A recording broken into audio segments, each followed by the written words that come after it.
یہاں پر قرآن کی ایک اور آیت کا سہارا لیتا چلوں، ترجمہ کروں گا کہ اللہ قرآن میں فرماتا ہے ہم نے محمد کو بشر بنا کے بھیجا، اور اللہ ادھر کہتا ہے ہم نے اس قرآن کو کتاب بنا کر بھیجا۔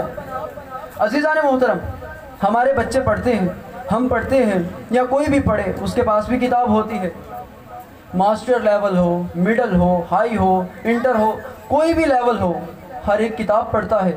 کبھی ہمارے استاد نے یہ نہیں کہا کہ یہ کتاب قرآن جیسی، یہ ملا ہی ہے کہ اللہ اگر کہے ہم محمد کو بشر بنا کر بھیجا، اور ملا کی یہ جرت نہیں کہ یہ کتاب کو کہے کہ یہ کتاب قرآن جیسی ہے، یہ کتاب قرآن جیسی ہے، یہ فقط مولوی ہے جو کہتا ہے محمد ہم جیسا ہے۔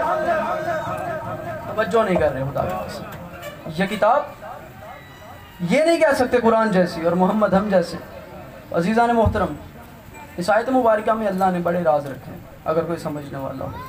پھر اللہ نے کہا ہدایت ہے متقین کے لیے، امام المتقین علی ہے، اور جو علی کا شیعہ ہے ہدایت ہے اس کے لیے جو غیب پر ایمان رکھتے ہیں۔ اب خدا نے قرآن کو ہمارے لیے ہدایت بنایا، نہ یہودیوں کے لیے نہ عیسائیوں کے لیے، کیونکہ ہمارے نبی پر اترا۔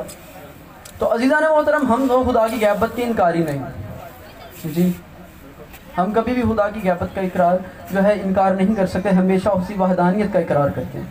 اللہ نے کہا ہدایت ہے متقین کے لیے جو غیب پر ایمان رکھتے ہیں۔ تو عزیزان محترم، اب غیب ہے کیا؟ ہر وہ چیز غیب ہے جس کو مانا جائے مگر دیکھا نہ جائے۔ مثال دے دوں، اللہ ہے، ہم مانتے ہیں نظر نہیں آتا، قیامت ہے، ہم مانتے ہیں نظر نہیں آتی، اور اب جملے کہنے لگا ہوں، اب دیکھتا ہوں کون بندہ بیٹھتا ہے کون اڑتا ہے۔ اللہ نے کہہ دیا ہدایت ہے متقین کے لیے جو غیبت پر ایمان رکھتے ہیں، غیب پر ایمان رکھتے ہیں۔ اللہ ہے، ہم مانتے ہیں، قیامت ہے، ہم مانتے ہیں، نظر نہیں آتی۔ لوگ پوچھتے ہیں تم 12ویں آقا کو مانتے ہو، ہے کدھر؟ ہم کہتے ہیں بھائی 12واں ہے مگر غیب ہے۔ توجہ نہیں کرتے خدا کی قسم، 12واں ہے۔